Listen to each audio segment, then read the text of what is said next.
இதே மாதிரி தான் கலைஞர் அவர்கள் வந்து திருட்டு ரயில் ஏறி வந்திருக்கிறாங்க அப்படின்னு சொல்லுவாங்க. இது எல்லாருமே நிறைய பேர் வந்து அப்படி தான் வந்து சொல்லுவாங்க. அந்த திருட்டு ரயில் மட்டும் அன்னைக்கு இல்லாமல் இருந்திருந்தா இன்னைக்கு வந்து தமிழ்நாட்டினுடைய தலையெழுத்தே மாறி இருக்கும். என்ன எல்லாம் கோவணம் கட்டிட்டு அலைஞ்சிட்ருக்கோம். அப்படி தான் நடந்திருக்கும். ஒரு படத்துக்கு அவர் வாங்கக்கூடிய சம்பளம், அந்த சம்பளத்துக்கும் அவர் சொன்ன சொத்து மதிப்புக்கும் சமன்படுதா? அவங்க சொன்ன சம்பளம் அப்படின்றது வேற, இங்கே இருக்கக்கூடிய சொத்தினுடைய மதிப்பு அப்படின்றது ரொம்ப இறங்கி இருக்கு. அப்போ எது உண்மை? ஒன்று சொன்ன சம்பளம் வந்து தப்பாக இருக்கணும், இல்லை கொடுத்த சொத்தினுடைய மதிப்பு வந்து தப்பாக இருக்கணும். எது தப்புன்றது தெரியல. அப்பாவுக்கு வந்து கோடிக்கணக்கில் கடன் கொடுத்துருக்காரு, அம்மாவுக்கு பார்த்தா லட்சக்கணக்கில் கடன் கொடுத்துருக்காரு. இது எப்படி புரிஞ்சுக்கிறது? அதே போல தான் மனைவிக்கும் தன்னுடைய சொந்த பிள்ளைகளுக்கும். அப்போ இந்த மாதிரி இருக்கக்கூடிய ஒரு நபர் தமிழ்நாட்டினுடைய தலைவராக முதல்வராக வந்தார்னா என்ன நடக்கும்? மாநில தலைவருக்கு, தேர்தல் ஆணையத்தினுடைய மாநில தலைவருக்கு வந்து எழுதுறாங்க. அர்ச்சனா அவங்களுக்கு வந்து எழுதும் பொழுது இந்த மாதிரி காவல்துறை வந்து சரியான பாதுகாப்பு கொடுக்கல அப்படின்னு எழுதுறீங்களே, ஏன் அங்கே எழுதுனீங்க? அப்போ உங்களுக்கே தெரியுது இல்லையா, காவல்துறை எல்லாம் தேர்தல் ஆணையத்தினுடைய கட்டுப்பாட்டின் கீழ் இருக்கு. அப்படி தெரிஞ்சிருந்தும் கூட மக்களை நீங்க திசை திருப்புறீங்க அப்படின்னா அப்போ நீங்க பதவிக்காக என்ன வேணாலும் செய்வீங்க. ஆனா ஒரு கட்சியினுடைய ஒருங்கிணைப்பாளர்ன்றீங்க, முதல்வராக வரணும் அப்படின்னு நினைக்கிறீங்க. உங்களுக்கு அது இருக்கா?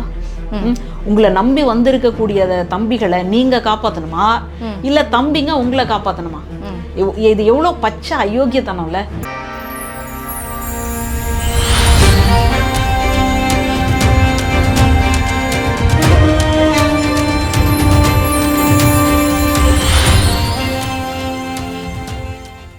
நேர்களுக்கு வணக்கம். இன்றைய நேர்காணலில் நம்மோடு இணைந்திருக்கிறார் பேராசிரியை திருமதி மஞ்சுளா அவர்கள். வாருங்கள் பேசுவோம். வணக்கம் மேடம். வணக்கம். தேர்தல் நெருங்கிட்டு இருக்கு. எல்லாருமே வந்து பிரமாண பத்திரங்களை வந்து தாக்கல் செய்ய ஆரம்பிச்சிருக்கிறாங்க. சார், ஒவ்வொருத்தருடைய பிரமாண பத்திரமும் பார்க்கும்போது பார்த்தீங்கன்னா கொஞ்சம் அதிர்ச்சியாகவும் ஆச்சரியமாகவும் தான் இருக்குது. முதல்ல நம்ம முதல்வர் ஸ்டாலின்லேருந்து வருவோம். ஸ்டாலின் ஐயா அவர்களது பார்த்தீங்க அப்படின்னா 3 கோடி ரூபாய்க்கு தான் தனக்கு சொத்து இருப்பதாகவும், மனைவி கிட்ட 99 சவரன் நகை இருக்குது, கிட்டத்தட்ட 100 பவுன் நகை வச்சுருக்காங்க. அவர் பேரில் வந்துட்டு ஒரு 2 வீலரோ காரோ எதுவுமே இல்லை அப்படின்ற மாதிரி சொல்லியிருக்கிறாங்க. இது எப்படி பார்க்குறீங்க? இருக்கிறது தானே சொல்லியிருக்காங்க. இப்போது பிரமாண பத்திரம்னு பொறுத்த வரைக்கும் அதை வந்து நீங்கள் இல்லீகலாலாம் கொடுக்க முடியாது. லீகலைஸாக இந்த அளவுக்கு இருக்குது அப்படின்ட்டு. இப்போ எனக்கு என்ன கேள்வி அப்படின்னா, அவர் வந்து தன்னுடைய பெயரில் கூட வாங்காமலேயே இருந்திருக்கலாம். ஏன்னா ஒரு முறை அவர் 29C பேருந்துலேயே ஏறி இறங்கினதெல்லாத்தையும் நம்ம வந்து பார்த்தோம் முதல்வர் ஆனதுக்கு அப்புறமா. அப்போது ஒரு மக்களோடு பயணம் செய்யக்கூடிய பயணத்தை தான் அவர் ரொம்ப விரும்புகிறார். இன்னும் கேட்டால் டாக்டர் கலைஞர் அவர்கள் ட்ரெயினில் பயணம் செய்கிறத ரொம்ப விரும்புவார் அப்படின்னு சொல்லுவாங்க. ஒரு ஊருக்கு வந்து போகிறார் அப்படின்னு சொன்னால் எப்படி அப்போது பாதுகாப்பை எப்படி உறுதி செய்கிறாங்க? மக்கள் வந்து குவிஞ்சிட மாட்டாங்களா அப்படின்னு கேட்டால், அந்த ஒரு பெட்டி முழுக்க அவங்க வந்து ரிசர்வேஷன் பதிவு செய்யும் பொழுது அப்போது தனக்கு அமைச்சர்கள், இந்த மாதிரி உதவியாளர்கள், இவங்களெல்லாம் வந்துட்டு ஒரே பெட்டியில் அழைச்சிட்டு போகிற மாதிரி நம்ம தகவல்கள் எல்லாமே, செய்திகள் எல்லாமே பார்க்குறோம். அப்போது அந்த மாதிரியான ஒரு சூழலில் வளர்க்கப்பட்ட ஒரு நபர் ஒருவேளை 2 வீலர் 4 வீலர் இது மேலெல்லாம் பெரிய ஒரு அவருக்கு நாட்டம் இல்லாமல் இருந்திருக்கலாமோ என்னமோன்னு எனக்கு வந்து தோணுது.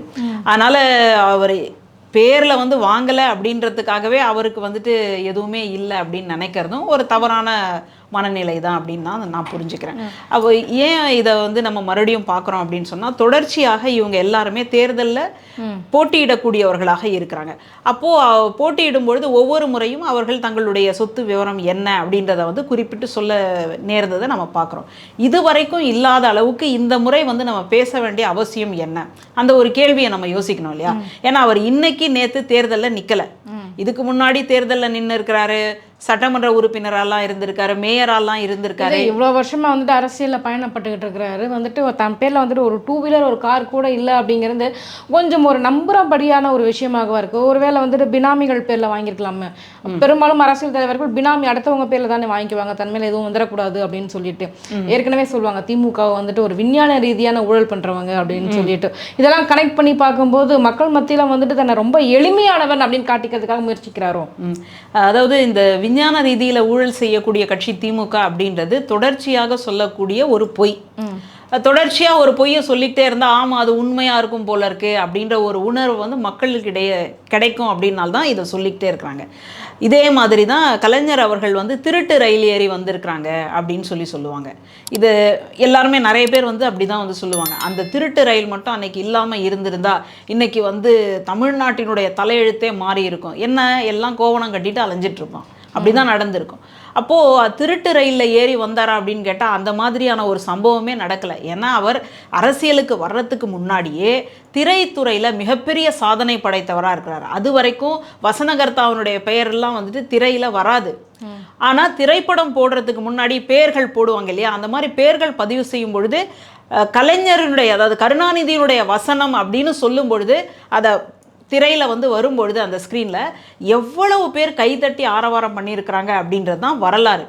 அந்த மாதிரி அவர் திரைத்துறையில் இருந்து சாதித்த பொழுதே அவருக்கு கிடைத்த அந்த வருமானத்தை வச்சு தான் கோபாலபுரத்தில் இருக்கிற வீட்டையே வாங்கினார் என்பது தான் வரலாறு. இதையெல்லாம் ஈஸியாக மறைச்சிட்டு, அதாவது நமக்கு ஒருத்தர் மேலே அவங்கள வந்து வீழ்த்த முடியல அப்படின்னு சொன்னால் இந்த மாதிரி வரக்கூடிய செய்திகளை, வதந்திகளை வந்து மனசு ரொம்ப மகிழ்ச்சியாக கேட்டுக்கும் பாருங்கள். அந்த மனநிலையில் இருக்கக்கூடியவங்க தான் இதை வந்து பரப்பியிருக்கிறாங்க. ஆனால் அவர் ஒரு நாளும் திருட்டு ரயில் ஏறி வந்ததாக வரவே இல்லை. ஆனால் இவங்க தான் அந்த மாதிரி வந்து சொல்கிறாங்க. அந்த மாதிரி தான் இந்த விஞ்ஞானபூர்வமாக ஒரு ஊழல் செய்தது அப்படின்னு. நான் என்ன கேட்குறேன், இன்னைக்கு இவ்வளோ சட்டத்திட்டங்கள் எல்லாமே வந்திருக்கு. இந்த அளவுக்கு எல்லாம் வளர்ந்ததுக்கு அப்புறமா உச்சநீதிமன்றம்னு ஒன்று இருக்குது. அப்படி இருக்கிற பட்சத்தில் இதை கூட அவங்களால கண்டுபிடிக்க முடியாதா? அப்படி கண்டுபிடிக்க முடியாத அளவுக்கு ஊழல் செஞ்சுருப்பாங்களா அப்படின்றதுல எனக்கு வந்து நம்பிக்கையே இல்லை. அப்போது அந்த மாதிரி ஒரு ஊழலே இல்லை, ஆனால் தொடர்ச்சியாக விஞ்ஞானபூர்வமாக ஊழல் பண்ணிட்டாங்க அப்படின்னு சொல்கிறாங்க. சரி, இது ஒரு பக்கம் இருக்கட்டும். இப்போ இன்றைக்கி வந்து முதல்வர் அவர்களுக்கு, இன்றைய முதல்வருக்கு வந்து ஒரு 2 வீலர் கூட இருக்காதா, ஒரு 4 வீலர் கூட இருக்காதா? எனக்கும் அதே சந்தேகம் தான். ஏன்னா அவர் வந்து ஆரம்ப காலகட்டங்களில் கல்யாணமான புதுசுலலாம் மனைவியை 2 வீலரில் அழைச்சிட்டு போகிறதோ அல்லது காரில் வந்து அழைச்சிட்டு போகிறதோ சாதாரணமாக நடக்கும். ஒரு சாமானியன் கூட யோசிக்கக்கூடிய ஒரு சின்ன சின்ன ஆசைகள் தானே. அப்படி இருக்கிற பட்சத்தில் என்னடா இது ஒரு 2 வீலர் கூட இல்லையா அப்படின்னும் பொழுது நமக்கே வந்து ஒரு சந்தேகம் வருது. பயன்படுத்தாட்டி கூட முதல்ல பிள்ளைகள் வந்து வளர்ந்து ஒரு பருவ வயதுக்கு வந்த உடனே அவங்க வீட்டில் கேட்கக்கூடிய, ஆண் பிள்ளைகள் கேட்கக்கூடிய முதல் ஆசை என்னென்னா, எனக்கு ஒரு பைக் வாங்கி கொடு. இல்லை பள்ளிக்கூடத்துக்கு போகிற பிள்ளைங்க என்ன கேட்பாங்க, எனக்கு ஒரு சைக்கிள் வாங்கி கொடு. சைக்கிள்லாம் இன்றைக்கி அரசாங்கம் கொடுக்குது அப்படின்றது வேறு. அப்போது வந்து ஒரு பைக் வாங்கி கொடு அப்படின்னு சொல்லும் பொழுது, அப்போது இவர் பெயரில் பைக்கு கூட வாங்கி கொடுத்துருக்க மாட்டார்களா? ஒருவேளை பெற்றோர்கள் பெயர்களில் அந்த பைக் வந்து பதிவு செய்யப்பட்டிருக்குமா? அதுக்கப்புறம் இவர் வந்துட்டு ஒருவேளை நமக்கு தான் இந்த தமிழ்நாடே வந்து உறவாக இருக்கும் பொழுது யாராவது ஒருத்தர் நம்மளை கூட்டிகிட்டு போக போகிறாங்களே, அதனால் நமக்குன்னு தனியாக ஒரு வாகனம் தேவைப்படலையோ அப்படின்னு கூட நினச்சிருக்கலாமோன்னு எனக்கு தோணுது. எப்படி சிரிக்காமல் இப்படிலாம் பேச முடியுது உங்களால்? இல்லை, நான் யோசிச்சு பார்க்குறேன். அதாவது ஒருத்தருடைய பிரச்சனையை நம்ம புரிஞ்சுக்கணும் அப்படின்னா ஒன்று நம்ம அந்த இடத்துல இருந்திருக்கணும், இல்லை அவங்களுடைய இடத்துல நின்று நம்ம அதை வந்து சிந்திச்சு பார்க்கணும். அந்த மாதிரி தான் வந்து நான் இதை நினச்சி பார்க்குறேன். ஏன்னா எனக்கு இன்னொரு சந்தேகம் என்ன அப்படின்னா, பைக்கு கிடையாது, கார் கிடையாதுன்னு சொல்லியிருக்கிறாரு. சரி, ஓகே, நான் அதை கூட ஒத்துக்கிறேன். ஏன்னா சிஎம்மாக இருக்காரு, கவர்மெண்ட்டே வந்து காரெல்லாம் கொடுக்கும் அப்படின்னு சொல்லிட்டு. எதிர்கட்சி தலைவராக இருக்கும்போது என்ன பண்ணியிருப்பாரு? அப்பவும் வந்துட்டு அவருக்கு ஒரு பர்சனல் யூஸுக்கு ஒரு காரு பைக் வேணும் அப்படின்னா என்ன பண்ணியிருப்பாரு? ஓலா, ஊபர் அந்த மாதிரி ஏதாவது புக் பண்ணிக்குவாரா? அப்போது அதுவும் அவர் முன்னாடி இருந்த காலகட்டங்களில் ஓலா ஊபர்லாம் கூட பெருசாக இல்லை. அப்போது வந்துட்டு ஆட்டோக்கள் இந்த மாதிரி தான் ரொம்ப, அதுவும் போகும்பொழுது நம்ம வந்து அதை பார்த்து நிறுத்தி ஏறிட்டு போகிறது அப்படின்றது தான் இருந்தது. அப்போது என்ன நடந்திருக்கும் அப்படின்ற ஒரு குழப்பம், ஒரு கேள்வி எனக்கும் அப்படி தான் இருக்குது. அப்போ அந்த அளவுக்கு மக்களினுடைய செல்வாக்கு பெற்றவராக இருந்திருப்பார் அப்படின்னு தான் நான் புரிஞ்சுக்கிறேன். அதனால தான் இப்போ நீங்கள் கூட இன்றைக்கி வரக்கூடிய சில படங்கள்லாம் பைக் ஓட்டுறதுக்குன்னே சில நண்பர்கள் வராங்க. பெண்களுக்கும் வந்துட்டு ஒரு தோழி வருவா, ஆண்களுக்கும் ஒரு தோழன் வருவான் அப்படின்னு சொல்லிட்டு இன்னைக்கு படங்களில் பார்க்குறோம். ஒருவேளை அந்த மாதிரி வண்டி ஓட்டுறதுல பெரிய விருப்பம் இல்லாதவரோ, அதனால் மற்றவர்களினுடைய தன்னுடைய நண்பர்கள் வராங்க, அவங்களுடைய வண்டிகளில் இல்லது பிள்ளைகள் வண்டி எடுக்கும் பொழுது அந்த வண்டியில் போகக்கூடியவராக இருக்கிறாரா? பிள்ளைகளுடைய வண்டிகள்லேயே வந்துட்டு ஓட்டுநரை உட்கார வச்சு நியமித்து ஓட்டுநரை அழைச்சிட்டு போகிற மாதிரி இருக்கோ அப்படின்னு தான் நான் புரிஞ்சுக்கிறேன். எனக்கே இந்த இடம் ஒரு பெரிய, என்ன சொல்கிறது, ஒரு அலிபாபாவும் 40 திருடர்கள் அப்படின்ற மாதிரி நிஜமாவே இது இருக்குமா? இன்னைக்கு சாதாரணமாக நம்ம ஒவ்வொருத்தரும் வந்துட்டு, ஐயோ பஸ்ஸுக்கு இவ்வளோ நேரம் நிற்க முடியலையே, ஆட்டோக்கு இவ்வளோ வாங்கிடுறாங்க. காரு, டூ வீலர் அப்படிங்கிறது இப்போ எல்லாருமே வந்துட்டு வாங்க ஆரம்பிச்சிருக்காங்க. ஏன்னா கூப்பிட்டு லோன் கொடுத்துக்கிட்டு இருக்காங்க, எல்லாருமே வாங்க ஆரம்பிச்சிட்டாங்க. அப்படின்போது ஒரு சிஎம் வந்து ஒரு பிரமாண பத்திரம் தாக்கல் பண்றாங்க அப்படின்னும் போது இது எதுவுமே என்கிட்ட இல்லை அப்படின்னு சொல்றது மக்கள் பார்த்துக்கிட்டு தானே இருக்காங்க. மக்களுக்கு எவ்வளவு பெரிய சந்தேகமா இருக்கும், ஆமா இவர் உண்மையை தான் பேசுறாரா இல்ல வந்து சும்மா பொய்யா பேசுறாரா. ஏன்னா இது அந்த அளவுக்கு இன்னைக்கு வந்து அத்தியாவசியமா மாறிடுச்சு. ஒரு இடத்துக்கு போறது அப்படின்றது வேகமா போறதுக்கு எவ்வளவு நேரம் ஆனாலும், இரவு எவ்வளவு நேரம் ஆனாலும் பெண்களுக்கு இந்த டூ வீலர் அப்படின்றது ரொம்ப வசதியா இருக்கு. அப்படி இருக்கிற பட்சத்துல இவர் தங்கிட்ட ஒரு மோட்டார் வாகனம் கூட இல்லை அப்படின்னு சொல்றாரு. இது எப்படி புரிஞ்சுக்கிறது? ஒருவேளை பொய்யா பேசுறாங்களோ அப்படின்ற ஒரு கருத்தாக்கம் நமக்குள்ளேயே வந்து தோணுது. யோசிச்சு பாருங்க, ஒரு முதல்வராக இருக்கக்கூடியவர் இந்த மாதிரி ஒரு பொய்யாக ஒரு பிரமாண பத்திரத்தை சொல்லணும் அப்படின்னு சொன்னா முதல்ல அவர் இருக்கக்கூடிய அந்த ஆட்சிக்கு, அவர் இருக்கக்கூடிய அந்த பதவிக்கு பொருத்தமா வருமா? அப்போ இந்த மாதிரி நம்மளே ப்ரொஜெக்ட் பண்ணிக்கிட்டோம் அப்படின்னா வரக்கூடிய தேர்தலில் அது என்னவா வரும் இருக்கும் இல்லையா? அப்போது உண்மையிலேயே இப்படித்தான் வாழ்ந்திருக்கிறாங்க போல இருக்கு. ஏன்னா நமக்கு நிறைய அரசியல் தலைவர்களை காமராஜர்லேருந்து இவங்களெல்லாம் பார்க்கும்பொழுது எவ்வளோ எளிமைத்தன்மையோட வாழ்ந்திருக்கிறாங்க அப்படின்றத நம்ம அவங்கள மாதிரி ஸ்டாலின் அவர்களும் வந்துட்டு ரொம்ப எளிமையாக வாழ்ந்திருக்கிறாங்க, அப்படித்தானே சொல்ல வரீங்க? எளிமையாக வாழ்ந்தார் அப்படின்னு சொல்கிறதை விட ஒருவேளை அந்த வண்டியின் மீது பெரிய நாட்டம் இல்லாதனால அதை வாங்கலையோ அப்படின்னு தான் நான் புரிஞ்சுக்கிறேன். எளிமை அப்படின்னு சொன்னால் இன்றைக்கி நம்ம யாரை வந்து பெருசாக குறிப்பிட முடியும் அப்படின்னு எனக்கு தோணலை. ஏன்னா இன்றைக்கி இருக்கக்கூடிய வாழ்க்கை சூழலை ஒரு ஏசி இல்லாமையோ அல்லது வந்து ஒரு கார் இல்லாமையோ வாழ்கிறது அப்படின்றது ரொம்பவே கஷ்டம். அப்போது இந்த சூழலில் வந்துட்டு நம்ம எதை வந்து எளிமை அப்படின்னு சொல்லலாம் அப்படின்னா, ரொம்ப ஆடம்பரம் இல்லாமல், இப்போ சில பேர் வந்து ரோட் ஷோ வந்தாலே வந்துட்டு இவ்வளோ மக்கள் குவியறாங்க அப்படின்லாம் சொல்கிறாங்க இல்லையா? அந்த மாதிரி ஆடம்பரம்லாம் இல்லாமல் மக்களோடு மக்களாக போகக்கூடிய அளவுக்கு தன்னை வந்து தகவமைச்சிருக்கிறார். திடீர்னு வந்து ஒரு சமூக வலைத்தளங்களில் குழந்தைங்க பேசக்கூடிய அந்த யூடியூப் சேனல் ரொம்ப பிரபலம் அடையுது, வைரல் ஆகுது. உடனே அந்த குழந்தைங்களெல்லாம் கூப்பிட்டு வச்சு அவங்களோட வந்து ஒரு பேசி அந்த குழந்தை வந்து சொல்லுது, எங்களோட ஃப்ரெண்ட்ஸுக்கு உங்களுக்கு தெரிஞ்ச அறிவுரை எதாவது இருந்தால் சொல்லுங்கள் அப்படின்ட்டு. எவ்வளோ பெரிய வார்த்தை இல்லையா அது? ஒரு முதல்வருக்கு அறிவுரை சொல்ல தெரியாதா? உங்களுக்கு ஏதாவது அறிவுரை தெரிஞ்சால் சொல்லுங்க அப்படின்னு சொல்கிற இடத்துல அப்போ எந்த அளவுக்கு குழந்தைகளாகட்டும் மற்ற பொதுமக்களாகட்டும் அவங்களோட இணங்கி இருக்கிறார் அப்படின்னு தான் நான் புரிஞ்சுக்கிறேன். அந்த வகையில் வந்து அந்த எளிமையை வந்து நான் பாராட்டுறேன். அப்படியான ஒரு சூழலாகத்தான் நான் புரிஞ்சுக்கிறேன். ஆனால் இது எனக்கே கூட ஒரு பெரிய சந்தேகம் தான். உண்மையிலேயே இல்லாமலேயே இருந்தாரா? அப்போ கல்யாணமான புதுசில் கூட எப்படி போயிருப்பாங்க இவங்க அப்படின்லாம் கூட எனக்கு வந்து அந்த சந்தேகம் வரத்தான் செய்யுது. கண்டிப்பாக உங்களுக்கே சந்தேகம் வந்திருக்குன்னா மக்களும் யோசிக்க ஆரம்பிச்சிருப்பாங்க அப்படின்னு கூட எடுத்துக்கலாம். அடுத்தது விஜய் அவர்கள் கிட்ட வந்தோம் பார்த்தீங்க அப்படின்னா நிறைய விஷயங்கள் வந்து அதில் பார்க்க முடிஞ்சது. கிட்டத்தட்ட ஒரு 600 கோடி ரூபாய்க்கு வந்து சொத்து இருக்குது, 400 கோடி ரூபாய்க்கு வந்து அசையும் சொத்துக்கள் இருக்குது அப்படின்ற மாதிரி. இன்னொரு விஷயம் என்ன அப்படின்னா, மனைவி, அம்மா, அப்பா, குழந்தைகள் எல்லாருக்கும் வந்து என்கிட்ட கடன் வாங்கியிருக்காங்க அப்படின்ற மாதிரியும் குறிப்பிட்டு இருக்கிறார். இது வந்து கேட்கறதுக்கு ரொம்ப நகைப்புக்குள்ளாக இருக்கிற மாதிரி இருக்கு. என்ன அப்படின்னா, மனைவிக்கு கொடுக்கறதெல்லாம் கடன், அப்பா அம்மாவுக்கு செய்யறதெல்லாம் வந்து கடன் சேர்த்திருக்காரு அப்படிங்கிறது எப்படி பாக்குறீங்க? இந்த தலைவன் தானேங்க அப்படியே பூமாய் வரணும், ஃபயர் விடுறாரு எங்கள் தலைவன் பார்த்தீங்களா அப்படின்னு சொல்கிறாங்க இல்லையா?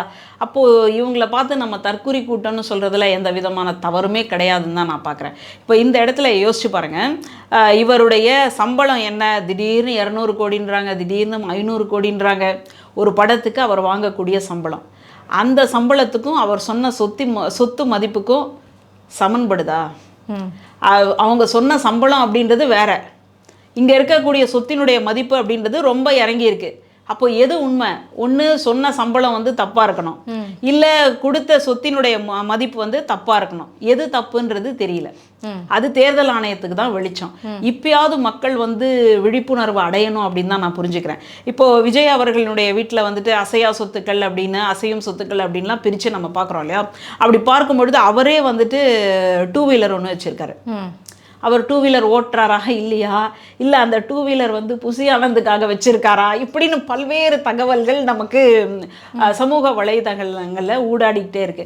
அதை வச்சு பார்க்கும் பொழுது முதல்வருக்கு ஒரு 2 வீலர் கூட இல்லையா, ஒரு 4 வீலர் கூட இல்லையா அப்படின்றது ஒரு பெரிய ஆச்சரியமாக தான் இருக்கு. ஒரு மிகப்பெரிய டாப் ஸ்டாராக இருக்கக்கூடிய சினிமா நடிகருக்கே வந்து என்கிட்ட வண்டி இருக்கு, கார் வச்சிருக்கேன் அப்படின்னு சொல்லும் போது ஒரு சிஎம்மாக இருக்கக்கூடியவர் எனக்கு வந்து இல்லை அப்படின்னும் போது வந்துட்டு ஸோ மக்கள் வந்து பார்த்துட்டு தான் இருப்பாங்க, யார் போய் சொல்றாங்க அப்படிங்கிறது கண்டிப்பா பட்டவர்த்தனமாக தெரியும் போது.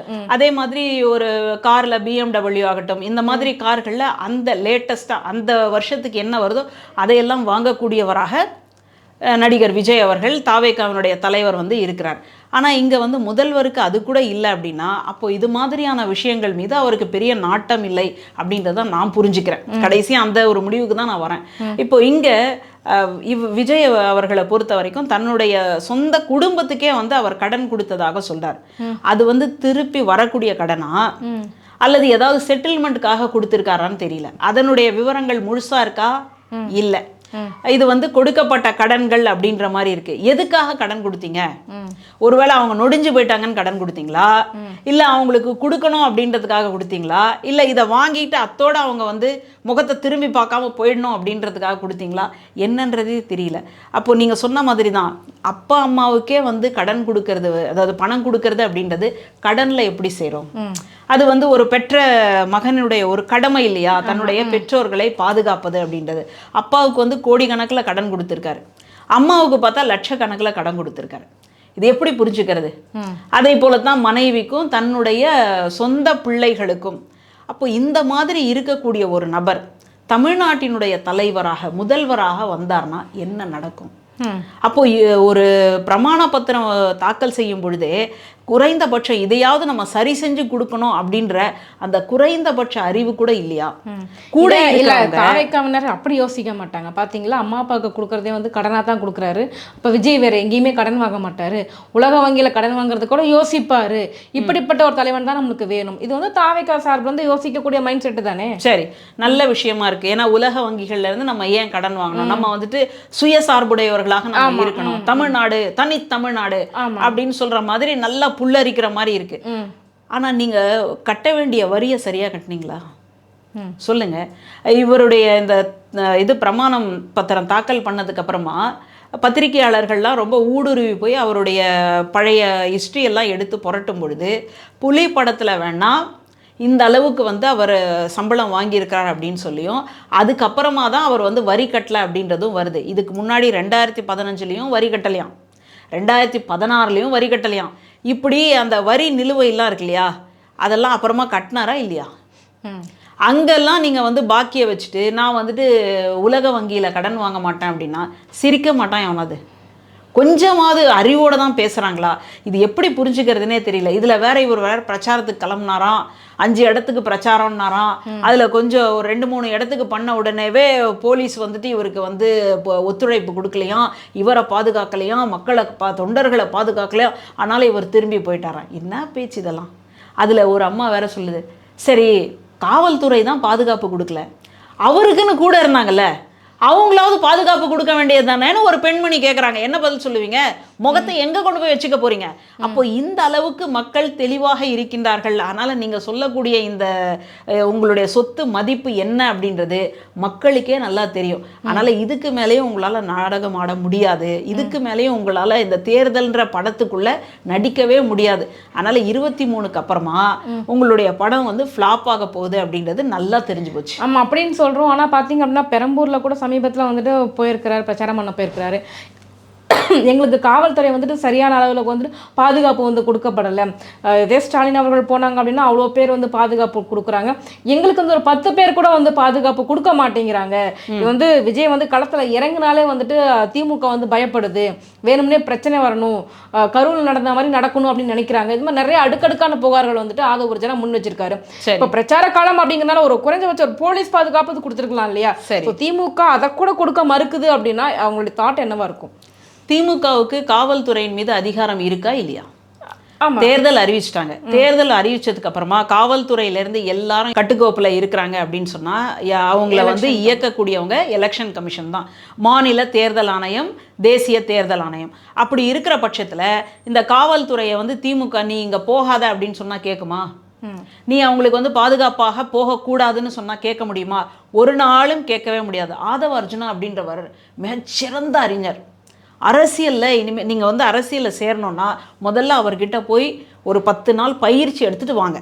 அப்படியான ஒரு மிகச்சிறந்த அரசியல் நிபுணர் யார், வல்லுநர் யார் அப்படின்னா ஆதவ அர்ஜுனா அவர்கள் தான். ஆனால் அவர் சொல்கிறாரு பாருங்க, இந்த மாதிரி கூட்டத்தை வந்து தற்கூரின்னு சொல்லாமல் என்ன சொல்லுவாங்க? ஆச்சரியக்குறின்னுவாங்களா இல்லை என்னன்னு சொல்லி இவங்களை வந்து பாராட்டுவாங்கன்னு எனக்கு தெரியல. அப்போது ஒரு காவல்துறை அப்படின்றது தேர்தல் ஆணையத்தினுடைய கட்டுப்பாட்டின் கீழே இருக்குது அப்படின்றத கூட தெரியாமல் நீங்கள் வந்து பேசுகிறீங்க அப்படின்னா, இத்தனைக்கும் கடிதம் எழுதும்போது யாருக்கு எழுதுகிறாங்க? மாநில தலைவருக்கு, தேர்தல் ஆணையத்தினுடைய மாநில தலைவருக்கு வந்து எழுதுகிறாங்க. அர்ச்சனா அவங்களுக்கு வந்து எழுதும் பொழுது இந்த மாதிரி காவல்துறை வந்து சரியான பாதுகாப்பு கொடுக்கல அப்படின்னு எழுதுறீங்களே, ஏன் அங்கே எழுதுனீங்க? அப்போ உங்களுக்கே தெரியுது இல்லையா, காவல்துறை எல்லாம் தேர்தல் ஆணையத்தினுடைய கட்டுப்பாட்டின் கீழ் இருக்குது. அப்படி தெரிஞ்சிருந்தும் கூட மக்களை நீங்கள் திசை திருப்புறீங்க அப்படின்னா, அப்போது நீங்கள் பதவிக்காக என்ன வேணாலும் செய்வீங்க இல்லையா? அப்போ பதவிக்காக யாரை வேணாலும் காவு கொடுப்பீங்க. அப்போ பதவிக்காக நீங்கள் மக்களையே என்ன செய்ய போகிறீங்க? இந்த கேள்வி இருக்கு இல்லையா? அதனால் ஆதவ அர்ஜுனா அவர்கள்லாம் ஒரு ஆளுன்னு நினச்சி அவர் பேசக்கூடியதெல்லாம் வச்சு நம்ம பேசுகிறோம் அப்படின்னா, உங்களை நாளைக்கு பின்ன நீங்கள் வெளியே போகும்போது உங்களை வந்து கொஞ்சம் என்னடா இந்தம்மா அவங்கள பற்றிலாம் பேசுதே அப்படின்னு நினச்சிக்க போகிறாங்க. அதுக்காக நான் சொல்ல வரேன். அதனால் இது வந்து ஒரு பெரிய குற்றச்சாட்டை தவிர, இத்தனைக்கும் காவல்துறை வந்து பாதுகாப்பு கொடுக்கல அப்படின்னு சொல்லி ஒருத்தங்க சொல்லும் பொழுது, விஜய் அவர்களால் எங்கள் பகுதிக்கு, வில்லிவாக்கம் பகுதிக்கு வர முடியல அப்படின்னு சொன்ன உடனே ஒரு பொண்ணு பின்னாடி இருந்து சொல்லுது, இது கூட திமுகவினுடைய சதி. அப்போ அந்த அளவுக்கு மக்களை திசை மாற்றக்கூடிய வேலையை நீங்கள் செய்கிறீங்கன்னா உங்களெல்லாம் எங்கே கொண்டு போய் சொல்கிறது அப்படின்னே எனக்கு தெரியல. அதனால் இது பச்சை அயோக்கியத்தனம். அரசியலில் வந்து ஒரு அறம் இருக்க வேண்டும். அறம் சார்ந்த அரசியல் தான் என்றைக்குமே வெல்லும். அறமற்ற ஒரு அரசியல் என்றைக்குமே வெல்லாது. இதுதான் ஏப்ரல் 23க்கு அப்புறமா அதை நம்மளே பார்த்துடலாம். கண்டிப்பாக. இன்னொரு பக்கம் சீமான் அவர்களுடைய பிரமாண பத்திரம், அவர் பார்த்தீங்க அப்படின்னா கையிருப்பு 7 அவர். ஆமாம், கையிருப்பே பார்த்தீங்க அப்படின்னா கிட்டத்தட்ட ஒரு 50,000 தான் வச்சிருக்கிறாரு. மனைவி கிட்ட ஒரு 35,000 தான் பணம் இருக்குது அப்படின்ற மாதிரி சொல்லியிருக்காரு. வீடு சொந்தமாக வீடு கூட கிடையாது, வாடகை வீட்டில் தான் இருக்கிறோம் அப்படின்ற மாதிரி சொல்லியிருக்காரு. கிட்டத்தட்ட அரசியல் தலைவர்களையும் ரொம்பவுமே கொஞ்சம் ஒரு விளிம்பு நிலையில் இருக்கக்கூடிய ஒரு அரசியல் தலைவராக சீமான் அவர்களை வந்து பார்க்கலாம் அப்படின்ற மாதிரி இருக்குது. அவருடைய பிரமாண பத்திரம் எப்படி பார்க்குறீங்க? அவர் பாவம் வாடகையை கூட அவங்களுடைய தொண்டர்கள் தான் கட்டுறாங்களாம். உழைச்சி சொந்தமாக சம்பாரித்து இல்லை உழைப்பின் காசில் வச்சு தனக்கான எதையுமே நிறைவேற்றி கொள்ளாதவர் தான் அவர். அவரை வந்து தலைவர்னு சொன்னால் என்ன பண்ணுறதுன்னு எனக்கு தெரியல. அப்போது ஊரில் இருக்கக்கூடிய தம்பிகள், இந்த தம்பிகளினுடைய உழைப்பிலேயே வாழ்ந்துட்டு போயிடலான்னு நினைக்கக்கூடியவரெல்லாம் ஒரு முதல்வர் ஆனார்னா தமிழ்நாட்டை யாரால் காப்பாற்ற முடியும்? யோசிச்சு பாருங்களேன். இந்த தமிழ்நாட்டுக்குன்னு ஒரு பாரம்பரியம் இருக்குது. இங்கே இருக்கக்கூடிய ஒவ்வொருத்தருக்கும் ஒரு சுயமரியாதை இருக்குது. இன்றைக்கி ஏன் மகளிர் உரிமை தொகைன்னு சொல்கிறோம்? அந்த உரிமை தொகை வெறும் 1000 ரூபாய் தான். நீங்கள் நகர்ப்புறங்கள்லாம் அந்த 1000 ரூபாயினுடைய மதிப்பு என்ன அப்படின்றது பார்த்தீங்கன்னா ஒன்றுமே இருக்காது. 1000 ரூபாவில் என்ன பண்ண முடியும் அப்படின்னே நம்ம கேட்போம். அப்படி வந்து ஒரு கிடைக்கக்கூடிய ஒரு 1000 ரூபாவில் இன்றைக்கி பெண்களினுடைய மனநிலை என்னவா இருக்குது? அவங்க எப்படியா தன்னை உணர்றாங்க? எங்கேயாவது ஒரு இடத்துக்கு போகணும் அப்படின்னு சொன்னால் வீட்டில் இருக்கிறவங்க கிட்ட கையேந்தி நிற்கக்கூடிய அந்த நிலைமையிலேருந்து இன்றைக்கி சொந்தமாக யோசித்து முடிவெடுத்து அந்த இடத்துக்கு போகக்கூடிய நிலைமைக்கு வந்திருக்கிறாங்க இல்லையா? இதைத்தான் சுயமரியாதை, சுயகௌரவம்னு சொல்கிறோம். அப்போது வீட்டில் இருந்து அந்த சுயமரியாதையும் சுயகௌரவம் தொடங்குது. ஒரு சாமானிய மக்களுக்கும் அந்த ஒரு உணர்வு இருக்குது. ஆனால் ஒரு கட்சியினுடைய ஒருங்கிணைப்பாளர்ன்றீங்க, முதல்வராக வரணும் அப்படின்னு நினைக்கிறீங்க, உங்களுக்கு அது இருக்கா? உங்களை நம்பி வந்திருக்கக்கூடிய தம்பிகளை நீங்க காப்பாற்றணுமா, இல்லை தம்பிங்க உங்களை காப்பாற்றணுமா? இது எவ்வளோ பச்சை அயோக்கியத்தனம்ல. அப்போ இத்தனை வருஷமா நீங்க வந்து தனிச்சே வந்து போட்டிடுறீங்க. தேர்தலில் போட்டிட்டு கூட நிதி கிடையாதுன்னு சொல்லிட்டு அவர் திரள் நிதி திரட்டுறாரு இல்லை மேடம்? அதுவும் பார்க்க வேண்டியதாக இருக்குது. இல்லை அரசியல் நிற்கணும் அப்படின்னா பெரிய பணக்காரனா இருக்கணுமா? காமராஜர் எல்லாம் நிற்கலையா? அவங்களாம் ஜெயிச்சு வரலையா? இப்போ நீங்க சொன்னீங்களே சிஎம் அவர்கள் ரொம்ப எளிமையான சிஎம், வண்டி கூட இல்லாத ஒரு சிஎம்மா இருக்காரு இல்லையா? ஏன் அந்த மாதிரி இருந்துட்டு போகட்டுமே? நம்ம ஒன்றும் இருக்க வேண்டாம்னு சொல்லலையே. இப்போ நீங்கள் சொன்ன எடுத்துக்காட்டில் எல்லாருமே எத்தனை தம்பிகளினுடைய உழைப்பு சுரண்டி அவங்கெல்லாம் வாழ்ந்தாங்கன்னு நீங்கள் சொல்லுங்கள். அதுக்கான ஒரு பட்டியல் கொடுங்க, நம்ம அதுக்கப்புறம் பேசுவோம். ஆனால் இங்கே தம்பிகளினுடைய உழைப்பையும் அவர்களுடைய பொருளாதாரத்தையும் வயசையும் இளமையும் சுரண்டி வாழ்ந்திருக்கிறார் அப்படின்றது தானே பெரிய குற்றச்சாட்டு. அதுலேயும் வேற பாலியல் வழக்கு வேற இவர் மேலே. இதெல்லாம் இவ்வளவுத்தையும் பண்ணிட்டு நான் வந்து ஒரு முதல்வராக வந்தேன் அப்படின்னா இந்த நாட்டையே புரட்டிடுவேன், இந்த மாநிலத்தையே வந்து மேலே கொண்டு வந்துடுவேன் அப்படின்றது எவ்வளோ வந்து ஏமாற்று வேலை அப்படின்றத நீங்கள் புரிஞ்சுக்கோங்க. அதுக்காக தான் வந்து நம்ம பேசுகிறோம். இவருக்கு வந்து வசதி இல்லை, இவருக்கு பொருளாதார தேவை இருக்குது, அதை பற்றியெல்லாம் நமக்கு கவலை இல்லை. அதையெல்லாம் நம்ம விமர்சனம் செய்ய வேண்டிய அவசியமும் இல்லை. இன்னும் கேட்டால் பொது உடைமை கட்சிகள்லாம் ஒரு கூட்டம் நடத்துறதுக்கே நிதி திரட்டி தான் நடத்துகிறாங்க.